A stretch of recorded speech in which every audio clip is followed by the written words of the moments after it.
bom dia. Começando com a Malu Magalhães. Bom dia, Andréas. Oi, Úrsula. Oi, Rúbia. Karim. Começando com a Malu Magalhães. Adoro essa guria. Ela é uma doçura, olha só. Oi, Fran. Carolina. A gente foi num show dela uma vez no Ocidente, eu acho. Ou no Opinião. Em Porto Alegre. Oi, Fabi. Oi, Nega. Oi, Xandi. Ela é muito delicada cantando, é uma coisa. Oi, Rê.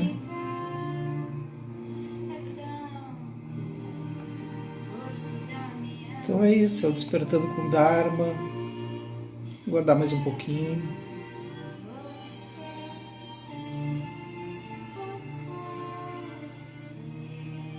Oi, Mauro. Oi, Rosana. Oi, Rosa. Bom dia. É bacana a gente começar isso, né? Que movimento, né? É aquilo, né? A pandemia tem das suas coisas e a gente dá um jeito de driblar. Oi, Isabel, tudo bem? Oi, Mai. Então a gente tá ouvindo Malu Magalhães um pouquinho. Eu adoro ela.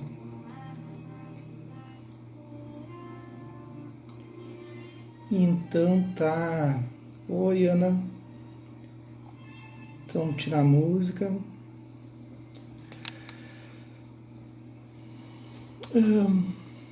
Então a gente está fazendo essa leitura, né? Lembrando todos os dias, é repetitivo, mas o vídeo ele fica gravado, né? Para quem chegue e aleatoriamente escolhe. São 81 dias, 81 capítulos, seguindo as pegadas do Buda, né? Através da lente do Thich Nhat Hanh. Então o Thich Nhat Hanh vai narrar de uma forma muito única, assim, muito original, muito diferente do que a gente está acostumado. E essa aqui é uma edição Bodh Gaya do Enio Burgos, tradutor, tá bem? Então, dados os créditos. Então, ontem, no capítulo 13, né, da nossa série, o Siddhartha, ele... E aí, Fábio, tudo bem? Oi, Temis, bom dia. Bom dia, Jéssica. Bom dia, Kels Zemberg. Então, ontem o Siddhartha, ele já tinha saído do castelo, né? Lembra que no capítulo 12 ele sai com Channa, aí depois ele vai, enfim, segue para o meio da floresta, e aí ele já encontra o primeiro mestre dele, né? O Alara Kalama, né? E o Alara Kalama, então, vai ensinar para ele algumas técnicas que vai romper um pouquinho com as técnicas que ele já tinha aprendido lá dos Vedas, né? Porque dos Vedas envolve muita oração, muita imagem, muito mantra, né? Então é uma outra forma de ver a prática, né? Então envolvida com deuses, e ele cresce nesse mundo normal da Índia, né? Que tem até hoje, né? E ele vai descobrir, mais adiante vocês vão entender por que ele rompe. Por que ele rompe? Assim, daí eu vou explicar a existência de Anatta, né, e de Atma. Então eu vou explicar um pouquinho sobre essa questão do eu, do não eu, por que ele rompe com isso. E esse rompimento é um rompimento tão importante na história do mundo que toda a filosofia, depois a psicologia, depois o próprio Freud vai trabalhar um pouco isso. O Jung rompe com isso, com Freud, tudo baseado nessa visão que o Siddhartha teve, né? Ele rompe com a figura de um eu existente sólido, né? Então isso mais adiante, tá? Para não ficar tão complexo. Então o Siddhartha tá no caminho, ele tá ali ainda, né, estudando.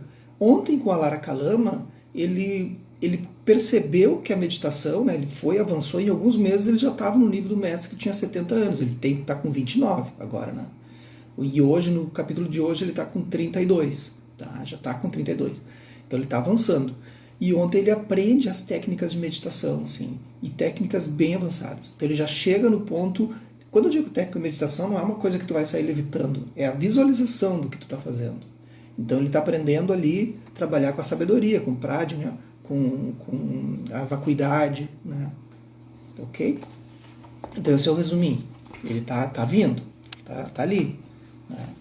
Ele ainda não iluminou, ainda não é o Buda, tá? Vocês vão entender, mas o que é iluminar, né? O que é despertar, o que é isso? Vocês vão entender um pouco, assim. Né? Então, atravessando o Ganga, ou Ganges, Siddhartha atravessou o rio Ganges, chamado de Ganga, e entrou no reino de Magadha, uma região famosa pela realização espiritual de seus professores. Estava determinado a encontrar alguém que pudesse ensiná-lo como a sobrepujar o nascimento e a morte. A maioria dos professores espirituais vivia em montanhas remotas ou nas florestas. Incansavelmente, Siddhartha inquiriu sobre o paradeiro de tais mestres e foi atrás de cada um deles, sem se importar com quantas montanhas e vales tivesse que atravessar. Mantinha sua busca, fizesse chuva ou sol, dia após dia, mês após mês. Então é muito interessante, né, que a Índia naquela época, até hoje, né, esses lugares assim é dominado por esses ascetas, por esses filósofos, por esses samandya, né? Eles estão ali, eles estão tentando entender o mundo, assim. A gente não vê isso, né? Talvez no Brasil, assim, alguns xamãs se aproximem disso, assim, alguns não é uma cultura nossa, né? Alguns sábios, né? Mas não é a mesma coisa, está longe de ser a mesma coisa. A gente não tem essa cultura, né? Então ele andava e tinha muita gente praticando, né? Isso eu acho muito legal, assim.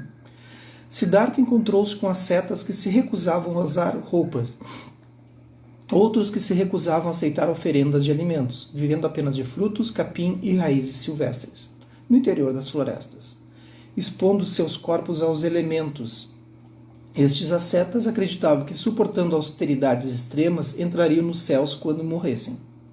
Certo dia, Siddhartha lhes disse: ainda que vocês renasçam no céu, o sofrimento na terra permanecerá intacto. Buscar o caminho é encontrar uma solução para os sofrimentos da vida, não fugir dela. Tu vê que esse discurso depois ele vai perder, né? Para quem conhece a história sabe disso. Com certeza não é possível realizar muita coisa se mimamos nossos corpos com os que vivem só de prazeres sensuais. Aquelas pessoas que vocês conhecem que só vivem de festa, né? É uma coisa assim impressionante. Porém, maltratar nossos corpos também não resolve, não nos ajuda. Por que eu estou comentando isso? Porque mais adiante ele vai fazer isso. Primeiro ele diz, não, isso aí não é legal, não sei o quê. E lembram da história, vocês viram, né? Lá no começo, quem está me acompanhando no começo, lembra da Sujata, aquela menininha, né, de 11 anos? Ela vai lá e dá comida para ele. E ele estava desfalecido, né? Porque ele estava tentando a mortificação, né? Tentar romper com os prazeres do corpo para atingir a iluminação. E ele viu que não era assim, né? Gautama prosseguia em sua busca, permanecendo em alguns centros por 3 meses, em outros por 6. Os retirozinho básico, assim, né? Seus poderes meditativos e concentração cresciam, mas ainda era incapaz de achar o verdadeiro caminho da liberação do nascimento e da morte.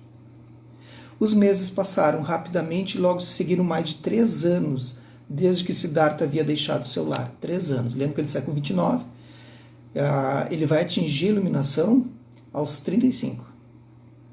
Às vezes, assim que se sentava para meditar nas florestas, imagens surgiam na sua mente. Embora seu pai, Yasodhara, Raula, assim como imagens de sua infância e juventude. Imagina a saudade que ele estava. Né? Embora fosse difícil evitar sentimentos de impaciência e desânimo, sua poderosa crença de que poderia encontrar o caminho fazia-o prosseguir em sua jornada espiritual. Durante um certo período, Siddhartha viveu sozinho no lado montanhoso de Pandava, não muito distante de Rajagaha. Certo dia, pegou sua tigela e desceu a montanha para meditar na capital. Seu andar era lento e digno, seu semblante era sereno e resoluto. As pessoas de ambos os lados da estrada pararam para observar aquele monge que caminhava tão elegantemente quanto um leão passando através de uma floresta das montanhas. A carruagem real de Bimbisara, de Magadha, estava passando por ali, e o rei ordenou o seu cocheiro para parar, de modo que pudesse dar uma olhada em Siddhartha. Ele pediu ao seu assistente para oferecer comida ao monge e segui-lo para ver onde vivia. Então vocês entenderam, né, que eram vários reinos, assim, algo como Lajado, Cruzeiro, Encantado, cada um tinha o seu pequeno reino, assim, uma proporção de áreas de terra bem maior, né, que se estendiam muito, assim, né. mas eu li de alguns historicistas que era mais ou menos isso. O reino do Sakya, do pai do Siddhartha Suddhodana, era mais ou menos algo como lajeado, pelo que eu entendi, assim, né? População, né? Mas com terras muito, muito maiores, assim, né? Muito, muito maiores, né? Mas cada um tinha um reino, eram 16 reinos que perfilavam assim, essa área da Índia, lá, do norte. Na tarde seguinte, o rei Bimbisara dirigiu-se até a morada de Siddhartha, deixando sua carruagem aos pés da montanha. Subiu pela trilha com um dos seus servos.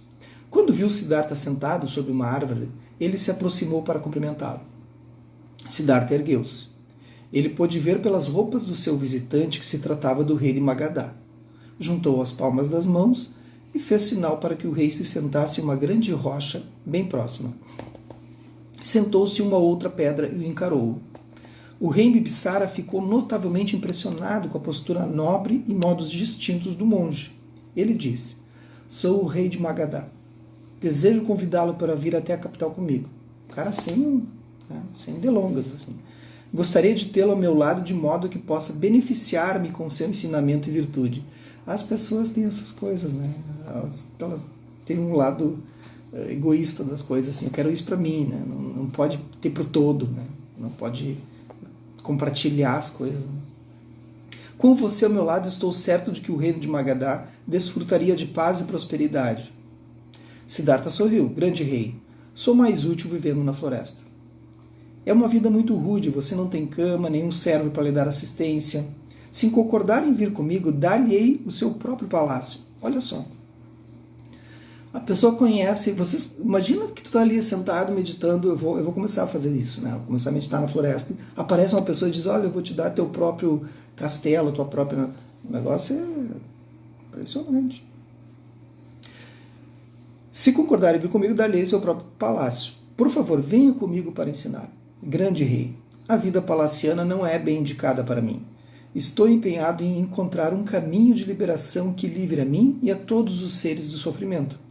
A vida palaciana não é compatível com a íntima busca deste monge. Você é tão jovem quanto eu.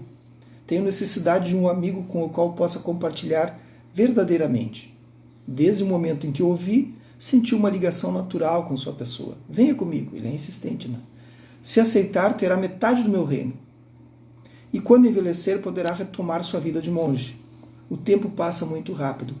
É legal que o Tishnar coloca essa passagem, assim, porque, né, ela é uma passagem importante, porque o rei Bimbisara acaba sendo ele começa a ajudar a construir os espaços para o Siddhartha na floresta, assim, né? Mas não é nenhuma passagem importante do Sutra, assim, né? Tão importante. Mas importante é justamente essa coisa da insistência dele em mostrar que o Siddhartha estava muito, muito firme no seu caminho, assim, né?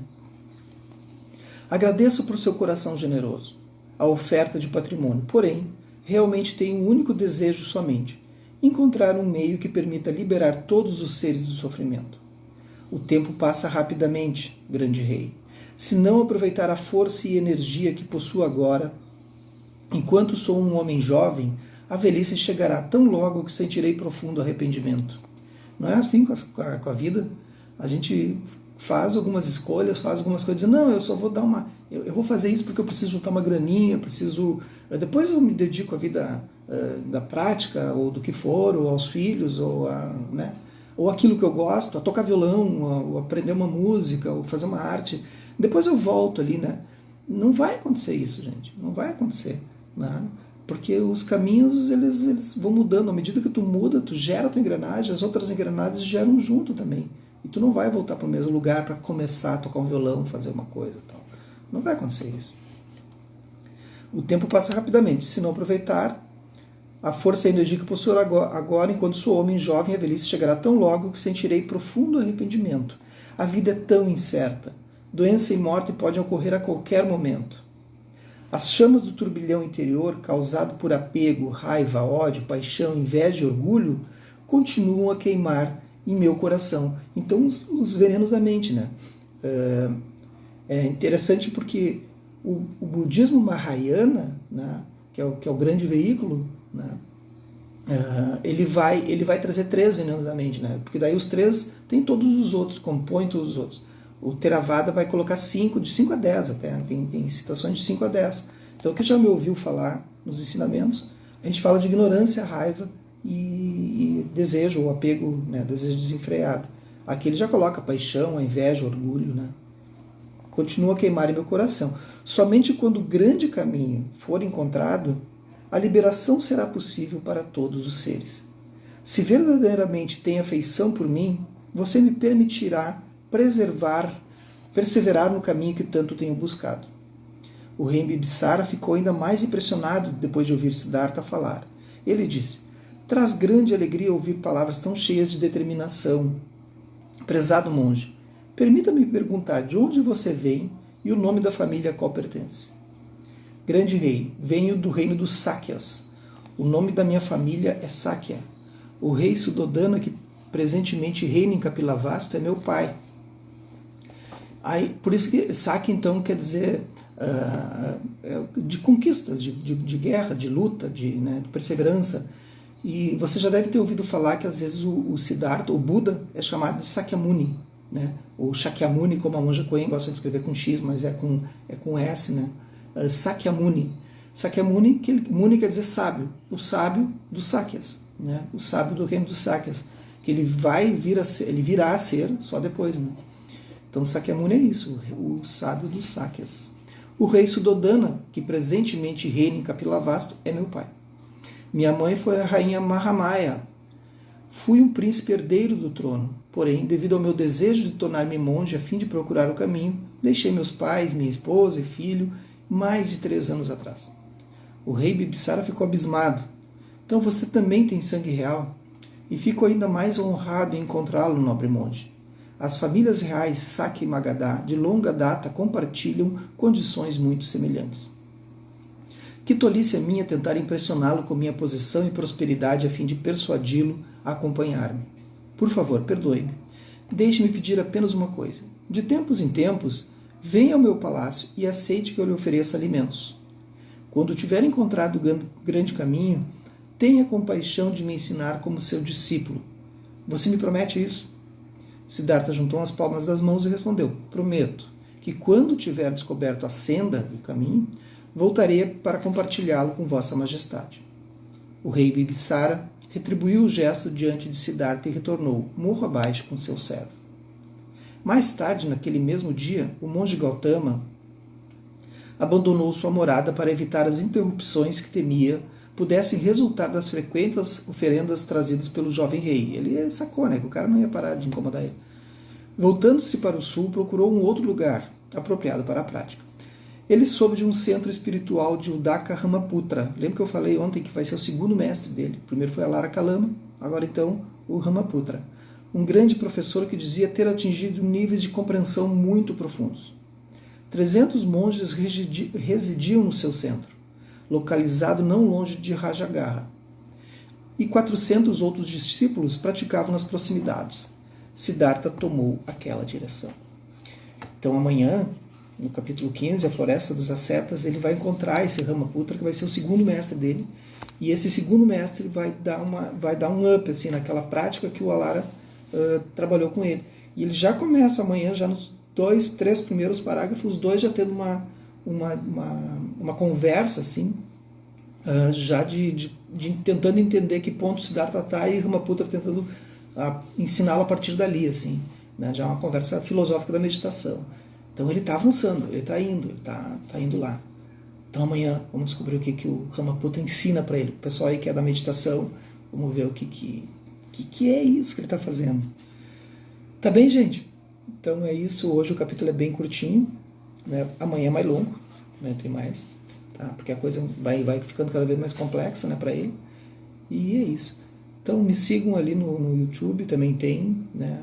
Para quem se atrasou, avise uns amigos, ouve lá no YouTube, se inscreve no canal ali, tá? E vamos lá. Bom dia para vocês. Começamos hoje o dia com Malu Magalhães. Então a gente termina com ela, tá bem? Que os méritos dessa nossa prática se expandam e toquem a todos e que eu possa me tornar o caminho iluminado.